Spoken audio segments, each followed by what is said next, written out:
There are stories the record books don't tell. Moments that shook the ground beneath an entire sport, only to be quietly buried when the final whistle blew. Not because they lacked greatness, but because they made the wrong people uncomfortable. In the fall of 1968, one of those stories began. The NFL was a different world then, rigid, cautious, and terrified of change. Coaches wore suits on the sideline.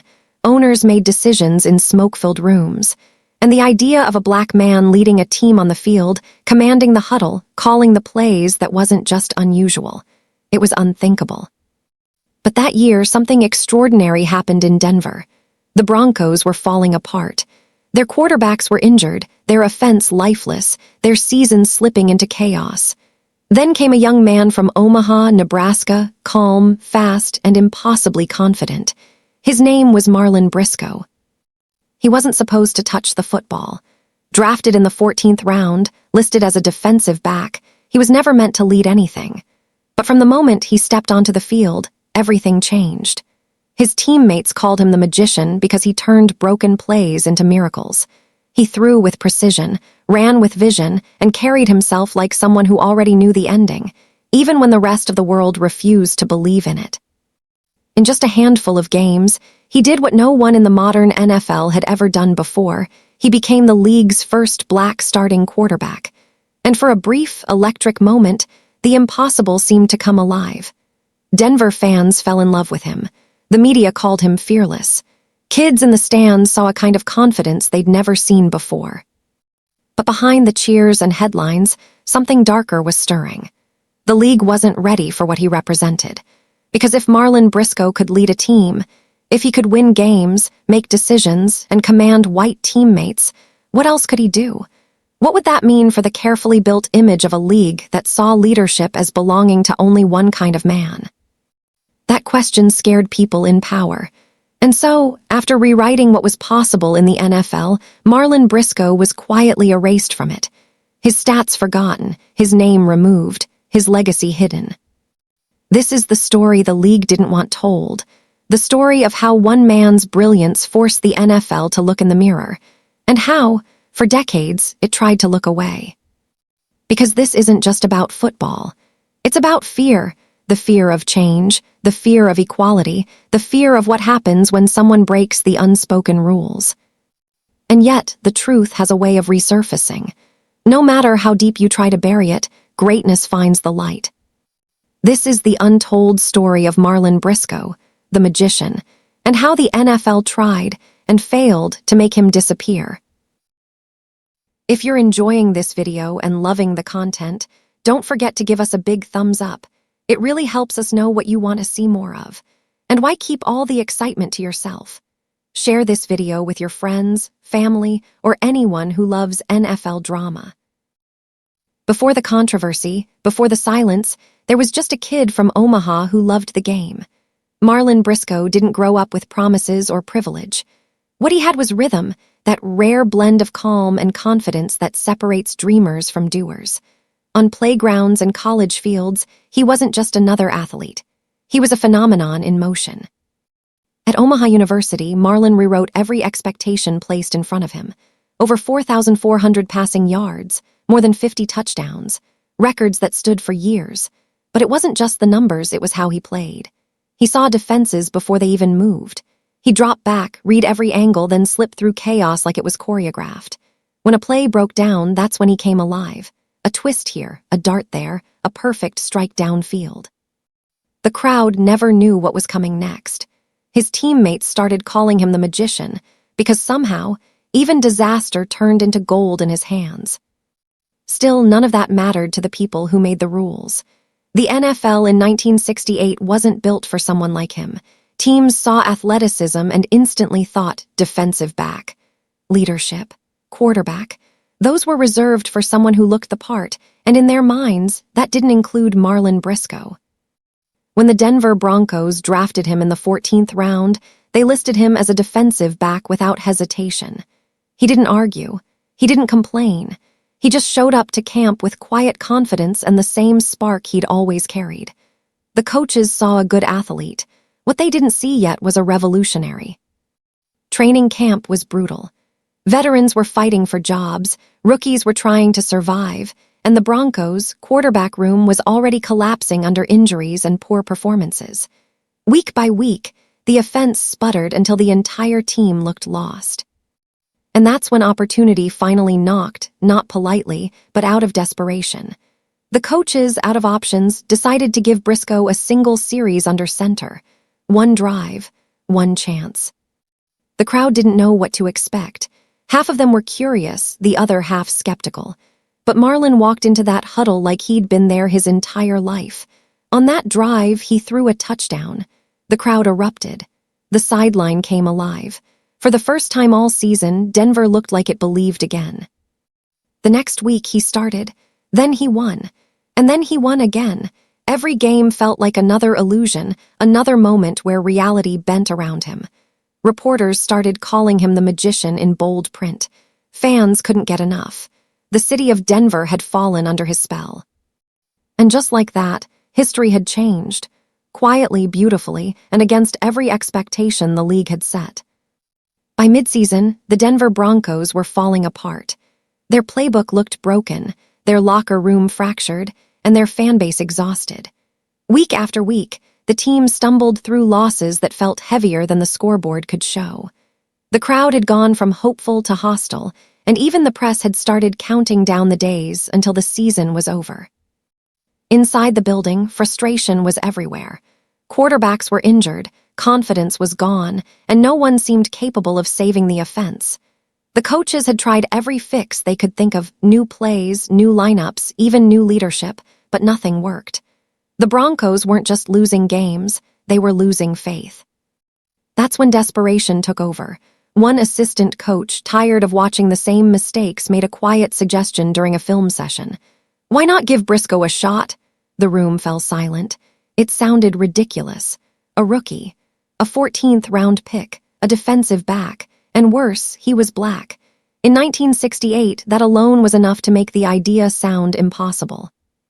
But desperation does strange things to logic. They had no other healthy quarterbacks left. Every option had failed. So, in a last-ditch move, they decided to give Marlon Briscoe one drive, just one, to see what he could do. The air inside the stadium that Sunday felt different. Cold, tense, uncertain. The fans didn't know who this rookie was or why he was on the field. Briscoe jogged out from the sideline, helmet on, heart steady. To everyone else, this was a gamble. To him, it was destiny. The first play, a quick drop, a short completion. The crowd murmured. Second play, a rollout, a perfect spiral down the sideline. The noise grew louder. Then, on third down, he saw the opening, slipped out of the pocket, bought a few extra seconds, and fired a strike into the end zone. Touchdown. The stadium exploded. For the first time all season, the fans were on their feet. The Broncos looked alive. And suddenly, the impossible had happened. A black quarterback had just led Denver to a scoring drive in the modern NFL. That single series changed everything. The following week, the coaches gave him the start. Briscoe didn't just survive, he thrived. He threw touchdowns, escaped pressure, and played with a calm that didn't match his rookie status. Denver started winning again. The team that had looked lost now had rhythm. The city had hope. The newspapers couldn't get enough of him. Headlines read, "The Magician saves Denver." He was cool under pressure, smooth in motion, dangerous when the play broke down. Every time he touched the ball, something unexpected happened. But even as the crowd cheered, the men upstairs watched with unease. Because while Denver finally had their spark, the people in power were starting to wonder what it meant that the man leading it wasn't the kind they'd ever imagined. For a few shining weeks, Denver was electric. Every game felt like magic. Fans who had spent years watching disappointment were finally witnessing something different, something alive. Marlon Briscoe wasn't just winning, he was transforming the way the game looked. He ran when the pocket collapsed. He threw darts on the move. He made defenses dizzy and teammates believe again. But behind the cheers, unease was growing. The higher-ups in the organization didn't see a savior. They saw a problem. Because every touchdown Marlon threw, every huddle he commanded, challenged something deeper than football. It challenged the unwritten rule of who was allowed to lead. The whispers started quietly, questions about his attitude, about his discipline, about whether he was really fit to run a team. They weren't talking about interceptions or play calls. They were talking about perception. The idea of a black man calling plays, giving orders to white teammates, made some in power uncomfortable in ways they couldn't even admit out loud. One Denver executive reportedly told a reporter off the record, "He's talented, but I don't know if he has the right temperament for quarterback." The coded language was clear. In 1968, temperament meant something else entirely. It meant too confident. It meant too independent. It meant he doesn't know his place. And while fans filled the stands wearing orange and blue, celebrating the man who had saved their season, the front office began plotting quietly behind closed doors. They praised him in public, but they questioned him in private. The shift in media tone came just as fast. Reporters who once called him the magician started writing about his cockiness. Commentators began pointing out his tendency to freelance. The same creativity that had rescued Denver was now being used against him. When the season ended, Marlon Briscoe had set a franchise record for passing touchdowns by a rookie. He had proven beyond doubt that he could lead. But when training camp rolled around the next year, he wasn't invited to compete for the job he'd earned. Instead, the Broncos signed 2 new quarterbacks, both white, both unproven. There were no explanations, no conversations, no acknowledgement of what Briscoe had accomplished. His locker was moved. His name was missing from the quarterback depth chart. He'd broken no rules. He hadn't fallen apart under pressure. He had simply crossed a line the league wasn't ready for. The same city that once cheered his name now looked away.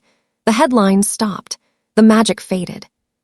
The first black starting quarterback in the modern NFL had just been erased, not because he failed, but because he succeeded in a world that wasn't built to let him. If you enjoyed today's breakdown and want to keep up with all the drama, trades, and behind-the-scenes action in the NFL, then don't forget to hit that like button. And while Marlon didn't know it yet, this was only the beginning of the fight that would define the rest of his life. After Denver's quiet decision, Marlon Briscoe waited. He waited for the phone to ring, for another team to recognize the brilliance he had shown on the field. After all, that's how the NFL worked, or so he thought. Other teams would see the film, see the numbers, see the touchdowns, and call him. Surely they couldn't ignore a quarterback who had rewound the Broncos' season in mere weeks. But the phone stayed silent. Week after week, the excitement around Marlon's name faded from the headlines. Reports celebrated white rookies with half his stats, while his own accomplishments were quietly erased. His highlight reels disappeared from local television, and even archival footage seemed to vanish as if someone had deliberately wiped it from history. When he reached out personally, the answers were polite but meaningless. Coaches cited full rosters, complex playbooks, and roster chemistry. Behind the carefully worded excuses, the truth was unmistakable. "We're not ready for that kind of attention," one coach admitted privately. Translation: the NFL wasn't ready for a black quarterback to lead white men. Weeks turned into months, and Marlon's confidence began to slip into disbelief. He had defied expectations, shattered records, and earned respect on the field. Yet history seemed determined to pretend he never existed. His dream of continuing as a quarterback was slipping away, not because of talent, but because of fear. Finally, an offer arrived, but not for the position he had fought to earn. The Buffalo Bills wanted him as a receiver. Any role that didn't involve leadership or commanding the huddle was acceptable. The league had made its stance clear. You could play, but you could not lead. Even so, Marlon said yes. His love for the game outweighed the injustice. He transitioned from quarterback to receiver with the same determination that had defined his early career. Once again, he excelled, carving out a second life in the NFL. He became a Pro Bowl wide receiver, catching passes, breaking tackles, and earning accolades, but it was bittersweet. He was succeeding, yet the victory was incomplete. The field where he had once commanded and inspired was now off-limits in the role he had earned. Behind every reception, behind every touchdown, lingered the haunting truth. He hadn't been beaten by competition. He hadn't failed in the way the game measures failure. He had been buried by a system terrified of what his success meant. The league didn't just bench him, it exiled him. Even as he thrived in a new position, the ghost of the quarterback lingered. Each time a new black quarterback entered a team's training camp, the same questions resurfaced. Can he read defenses? Can he lead men? The coded language, the skepticism, and the quiet resistance all traced back to what had happened to Marlon Briscoe in 1968. His vanishing act was complete in the record books, but impossible to erase from the sport itself. The field remembered, even if the league didn't. Every broken play he once turned into a miracle, every pass that defied expectation, whispered a reminder. The magician was still alive, even if the world had tried to make him disappear.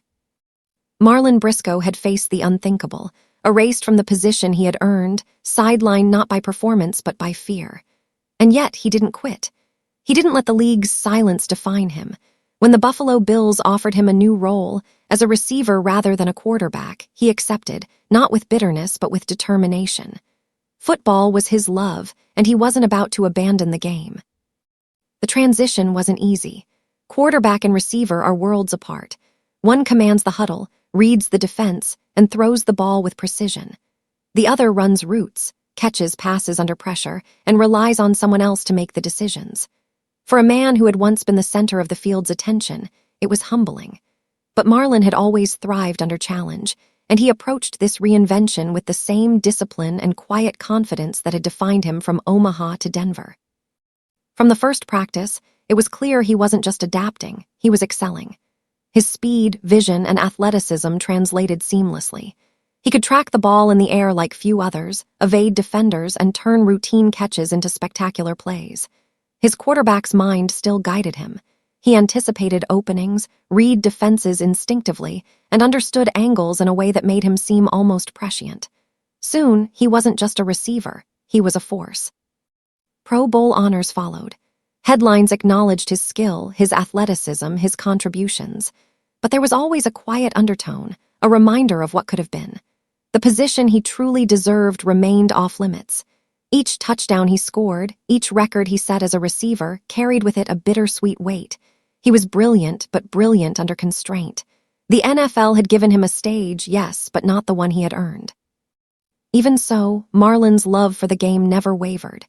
He became a symbol of resilience, proof that passion can survive even in the face of systemic barriers.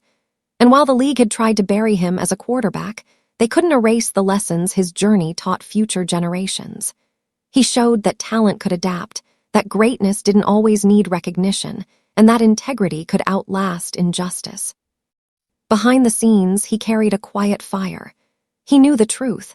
He hadn't been defeated by competition, injury, or lack of skill. He had been sidelined by fear, by prejudice, and by the rigid walls of a league unprepared for change. Yet, through reinvention, he carved a second life that few could match. Marlon Briscoe's years as a receiver weren't a consolation prize. They were a testament to his relentless spirit. He survived the NFL's attempt to erase him, thrived under a new identity, and proved that true greatness finds a way, even when the path is rerouted. But even in triumph, the shadow of what he had lost lingered. The quarterback position, the one he had earned with talent and determination, remained a reminder of both his brilliance and the league's fear. And that shadow would continue to ripple across the NFL, echoing in the opportunities denied to others who followed. Even as Marlon Briscoe thrived as a receiver, the quarterback he had been denied lingered like a ghost over the NFL. His story didn't vanish. It echoed in every huddle, every draft room, and every conversation about black quarterbacks for decades to come. The league had tried to erase him, but history doesn't disappear that easily. Throughout the 1970s and 80s, teams continued to draft talented black quarterbacks only to convert them to wide receivers, defensive backs, or other positions. They called it athletic versatility, praising the player's speed or adaptability. In reality, it was a coded message. We don't want you under center. Every move mirrored what had been done to Briscoe, a quiet but deliberate pattern that haunted the game. The questions resurfaced with each new black quarterback entering training camp. Can he read defenses? Can he lead men? Can he command the huddle without stirring controversy? The same coded doubts that had ended Briscoe's career as a quarterback now became the invisible barriers for others. Talent alone was never enough. Leadership was a line many were not allowed to cross. Doug Williams, who would eventually break through the wall in 1988 by winning the Super Bowl with Washington, acknowledged the debt owed to Briscoe. In interviews years later, Williams called him the man who did it first and paid for it. Behind every victory by black quarterbacks, the silent shadow of Marlin Briscoe's erased career loomed, a reminder that the system feared what success represented. Briscoe himself rarely spoke publicly about the injustice he had endured. He was humble, sometimes too humble, carrying the weight of betrayal quietly.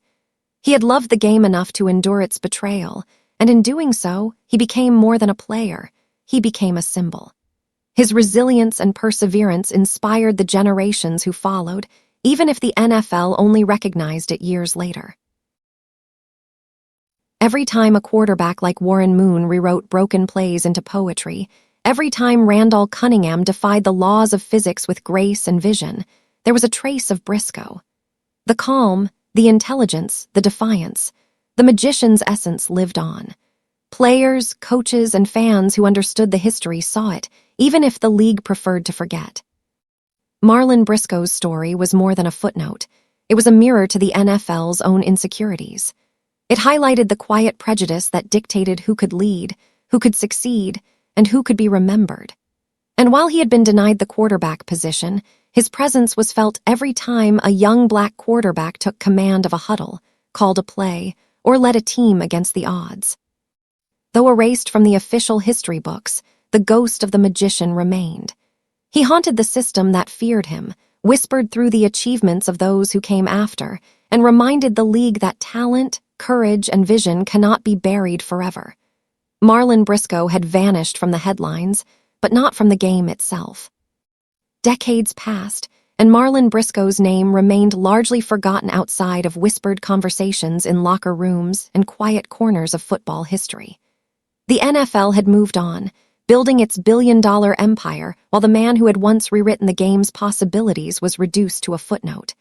Yet, as time has a way of doing, the truth began to surface, slowly but undeniably.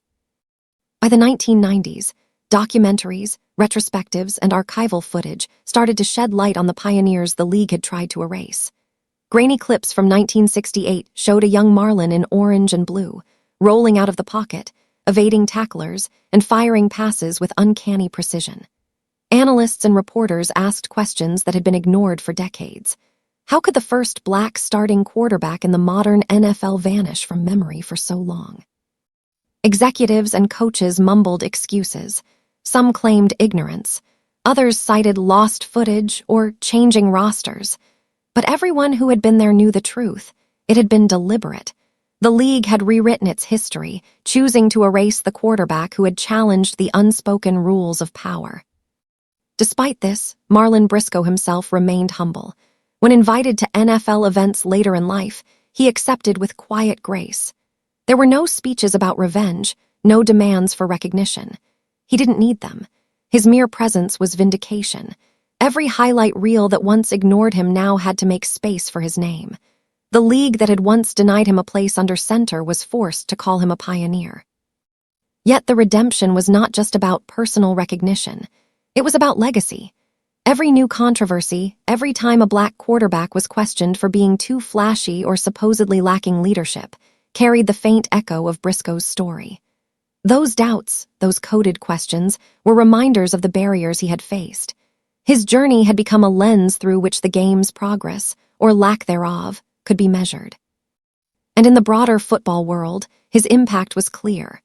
Warren Moon, Doug Williams, Randall Cunningham, and countless others had walked paths Briscoe had paved decades earlier. His courage, his defiance, and his brilliance had quietly shaped the game, even if the official record had ignored him for years.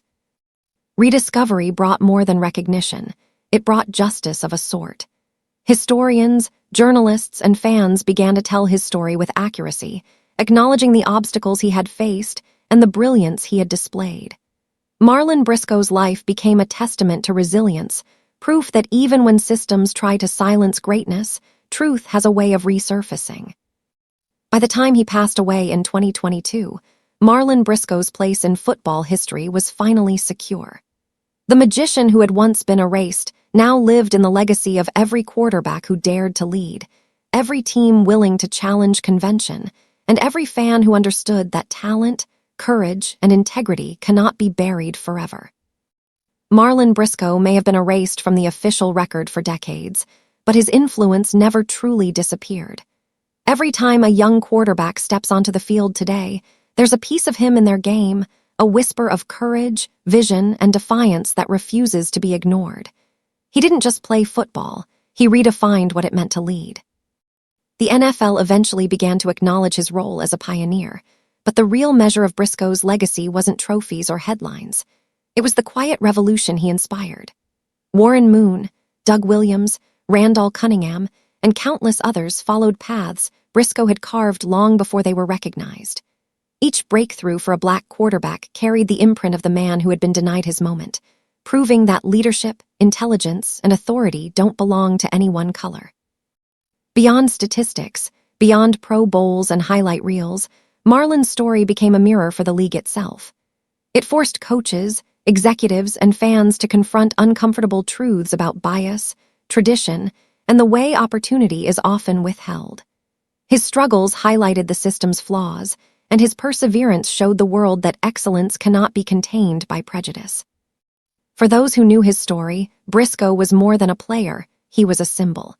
Every quarterback who faced skepticism because of race, style, or leadership owes a silent debt to him. The magician who once made impossible plays look effortless had, in the end, performed the most extraordinary feat of all. He changed the way the game could be imagined. Even as the league grew into a billion-dollar enterprise, expanding its reach and rewriting its history to suit its image, Briscoe's influence endured. Documentaries, retrospectives, and historian accounts have begun restoring his name to the conversation. Where once he was erased, he is now remembered, studied, and celebrated. Each archival clip, every mention in retrospectives, serves as a reminder that no system, no matter how powerful, can permanently suppress true talent. Marlon Briscoe's legacy lives not only in the NFL's record books, now corrected, but in the courage of every player who dares to challenge expectations. It lives in the huddles of training camps, in the locker rooms where young quarterbacks learn to command respect, and in the fans who finally understand that greatness cannot be hidden forever. And perhaps the most profound part of his legacy is subtle yet powerful, the knowledge that even when history attempts to erase you, your impact can ripple forward in ways no one anticipates. Marlon Briscoe didn't just survive the NFL's attempt to silence him. He became immortal in the stories, careers, and achievements of those who followed. The magician who once vanished from the field now lives in every throw that defies expectation, every audacious play call, and every quarterback who steps under center with courage, intelligence, and grace.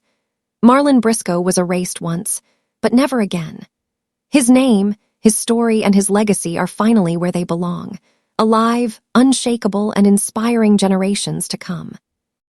Even as Marlon Briscoe's life came full circle, there remained one final truth that the world could not ignore. The magician never truly disappeared.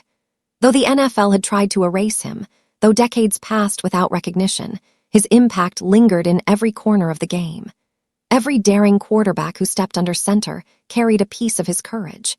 Every audacious play reflected his vision. Every record-breaking moment reminded the league of the one man it once feared.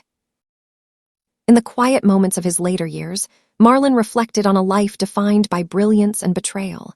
He didn't dwell on bitterness. Instead, he marveled at how far the game had come, how barriers had fallen, and how players who had once been denied opportunities could now shine in ways he had once imagined. The final trick wasn't a play on the field. It was the invisible legacy he had left behind. For years, the NFL had built its empire on the backs of men who didn't always see whose shoulders they stood on. But Marlon Briscoe had proved that history has a way of correcting itself. Documentaries, interviews, and retrospectives resurrected the footage of his 1968 season, showing fans the brilliance that had once been hidden. Reporters revisited his story, now framing it not as a footnote, but as a pivotal moment in football history, a reminder of how much courage and talent can challenge the status quo. By the time he passed in 2022, the league had begun to formally acknowledge him, celebrating the man who had dared to lead when no one expected him to. He wasn't just a pioneer for black quarterbacks. He was a lesson in resilience, humility, and the quiet defiance of someone who loved the game enough to endure its betrayal. And the magic didn't stop there. Every time a young quarterback steps into the huddle, calls a daring play, or commands respect in a world that still questions their authority, Marlon Briscoe's spirit is there. His story echoes in stadiums, classrooms, and living rooms, a testament to the idea that brilliance cannot be contained, no matter how powerful the system that tries. The final magic trick was subtle, almost poetic. The league may have attempted to erase him, but his influence had already seeped into the very DNA of the sport. His vision, his courage, and his skill became an invisible thread linking generations of players, a quiet rebellion woven into every daring move and every record-breaking pass. The magician had not only survived, he had ensured that his story could never truly be forgotten. Marlon Briscoe's life reminds us that true magic is not just about winning games or making impossible plays. It's about reshaping what is possible for everyone who follows. The NFL tried to silence him, to erase him, and to rewrite history. But in the end, the magician's final trick was the one they could never stop, leaving a legacy so powerful that time, recognition, and even erasure could never diminish it. Marlon Briscoe may have left the field for the last time, but his magic lives on. Everywhere talent defies expectation, every time courage faces fear, and every moment a quarterback dares to take command. If you enjoyed today's breakdown and want to keep up with all the drama, trades, and behind-the-scenes action in the NFL, then don't forget to hit that like button. It really helps this channel grow and lets us know you love this kind of content. And hey, don't keep it to yourself. Share this video with your friends, your group chats, or anyone who loves football as much as you do. The more the conversation spreads, the better it gets. Most importantly, if you haven't already, make sure you subscribe to the channel and tap the notification bell. That way, you'll never miss when we drop fresh stories, wild rumors, or breaking updates that the mainstream media won't talk about.